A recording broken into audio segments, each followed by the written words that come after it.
I never intended to read it. Let's start there. Wasn't curiosity. It wasn't rebellion. It was something else. As if the book had been waiting for me, and I only realized it when my hands were already on the cover. It was called Sora Noctum. At least, that's what the front said. Handwritten, ink nearly faded. No title page, no publisher, no author. Just coarse pages that smelled faintly of soil and iron. I found it in the locked archives of the seminary's theological collection. I was cataloging old texts for my dissertation on apocryphal writings. No one had touched those shelves in decades. The dust there clung to your breath. The book wasn't in any record, no barcode, no catalog number. It had been wedged behind a crumbling Latin hymnal. When I pulled it free, the air turned cold, unnaturally so. It wasn't properly bound, just stitched with coarse black thread, like surgical sutures. The first page was blank. The second held a single line in what I thought was Latin. It wasn't. When I tried to sound it out, I went lightheaded. I brought the book back to my dorm. I shouldn't have, but it felt urgent, like it needed to be witnessed, not read. That night, I dreamed in static, not sound, not images, just a low, electric buzz, like a broken radio waiting to speak. The next day, I began translating. The language was ancient, older than Hebrew, older than Aramaic. Some symbols resembled Sumerian glyphs, others were just ... shapes, and the book shifted as I read. Some words blurred, others became razor sharp. One passage kept reappearing, a litany of negation. It repeated the phrase, "Remove the self," in endless variations and arrangements. At first, I assumed it was metaphorical, mystical. But things began to shift. My reflection stopped matching. Not completely, just enough to feel wrong. A strange tilt of the mouth. A blink that came too late. Like something imitating me, poorly. My advisor asked why I hadn't turned in any drafts. I told him I had. He looked confused, said he hadn't seen or heard from me in weeks. I checked my sent emails, empty. I showed the book to a friend in the linguistics department. He read one line aloud. Blood ran from his nose. He said it tasted like iron and wet stone. The next day, he dropped out, disappeared from campus. His dorm was cleared, no forwarding address, and somehow no one else remembered him. I kept reading. The deeper I went, the less I understood, but it all made sense as I read. Like the book spoke in a logic that bypassed language and wrote itself directly into the mind. Soon, the liturgies used my name, described events I'd never told anyone, recalled memories I'd forgotten or never lived. I tried burning it. The pages wouldn't ignite. No smoke, no ash. Just a low vibration in the air and the sense of something watching through the flame. I began hearing whispers behind doors, not words, just breath, intentional listening. One section detailed dismantling the self through repetition. I read it aloud for an hour. When I stopped, I couldn't remember my parents' names. I tried keeping a journal, writing warnings, notes, but the ink would fade after I finished. No matter what I wrote, it vanished. All but this. My face no longer feels right.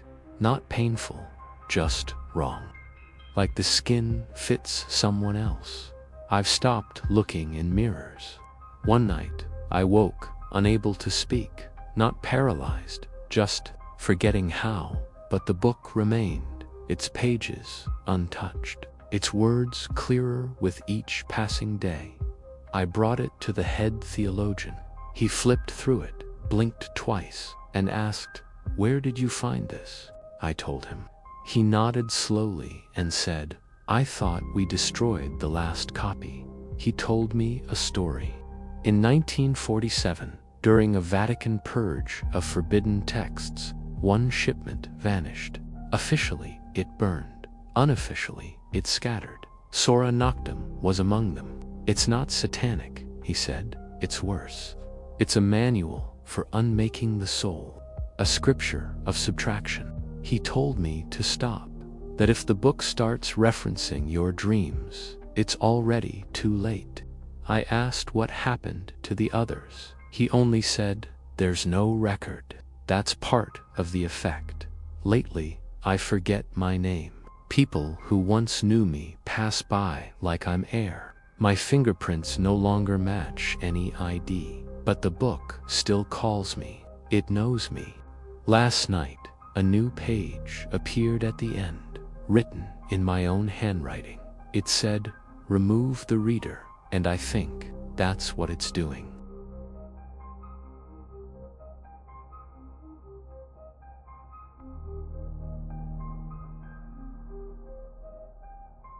They only hired me because the old librarian disappeared. That's how these stories begin, right? A quiet job in a forgotten town where the silence feels just a little too deliberate.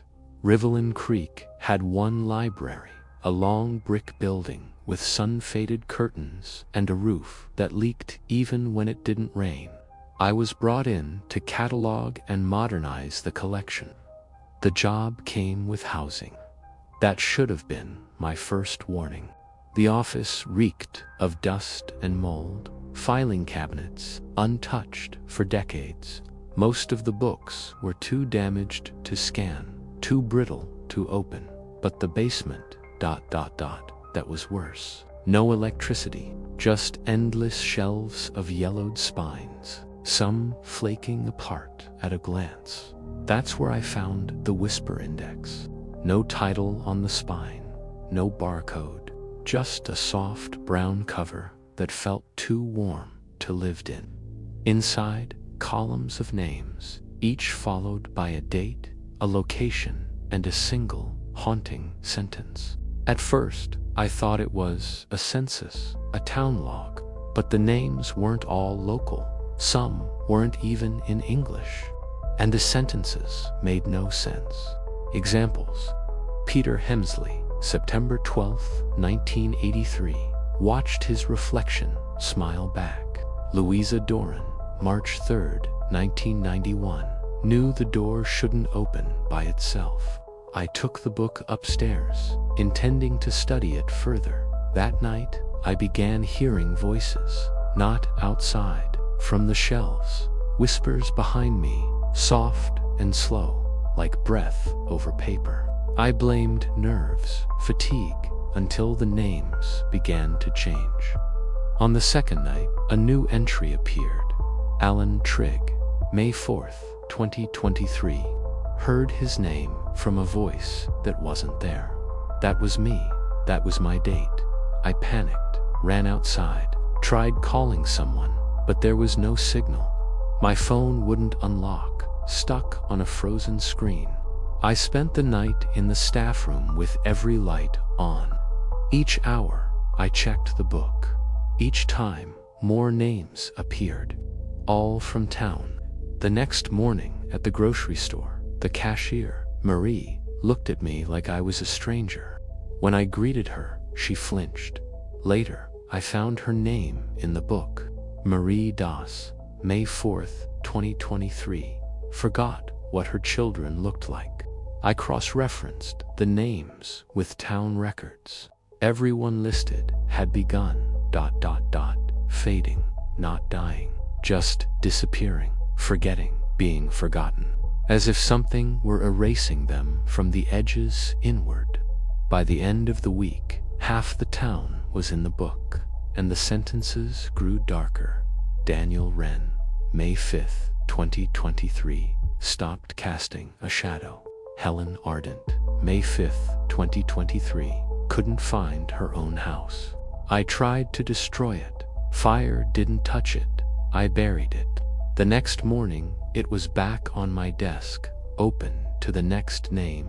Mine. The whispers got louder. They began to echo sentences from the book, backwards, reversed confessions. I locked the basement, but one night, I heard it creak open.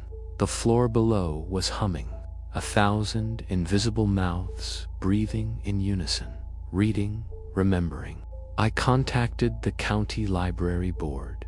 No response. I drove to the next town. No one had heard of Rivelin Creek. It wasn't on any map anymore. People stopped vanishing because there were fewer people left to vanish. Homes stood untouched, beds made. No one remembered who had lived in them, except me. The last line I dared to read. Alan Trigg, May 9th, 2023, wrote a warning no one would read. I'm writing this on the back of a library receipt. It's the only paper that still holds ink. If you find this, don't open the book. Don't say your name out loud inside this building. And whatever you do, don't answer the whispers.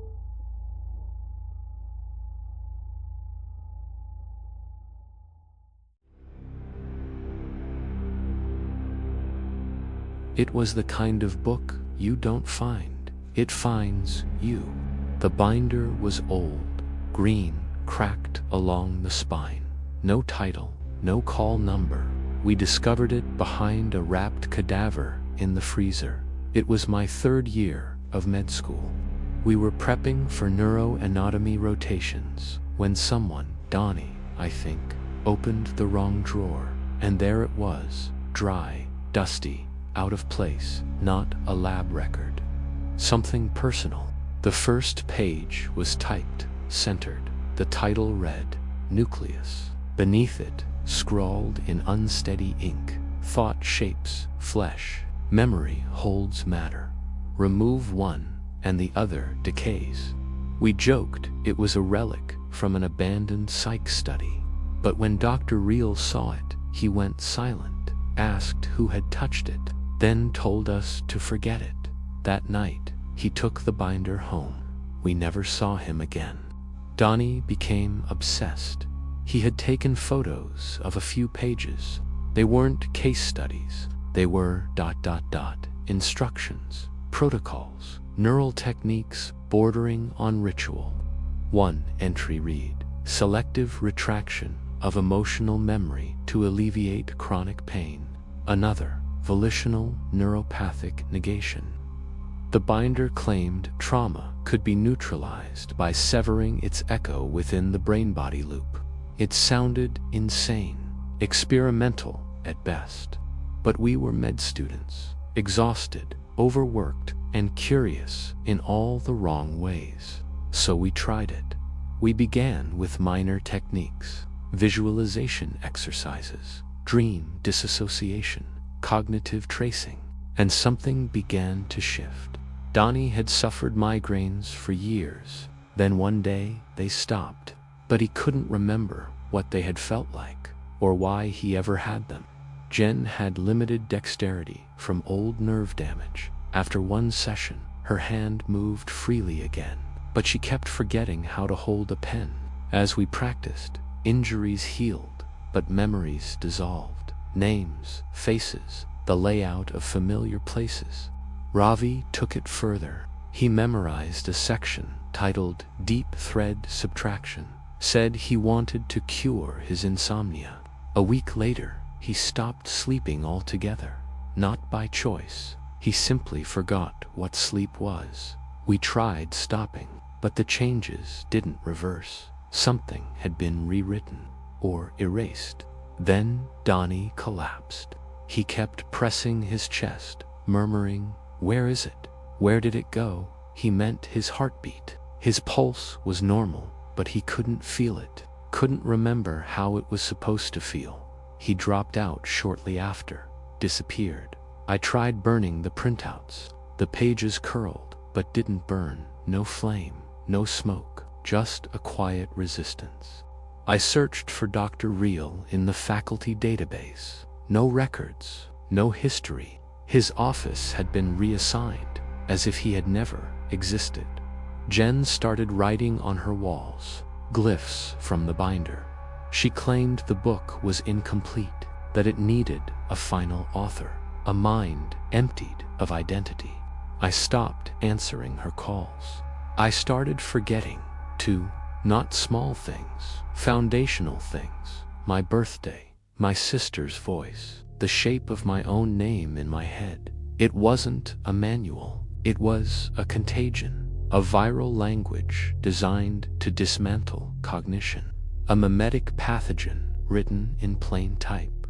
Last week, I found a binder in my locker, green, blank, except for one line at the top. Author, it wants to be finished. I left the program, moved 3 states away, burned everything I could. But yesterday, a package arrived. No return address.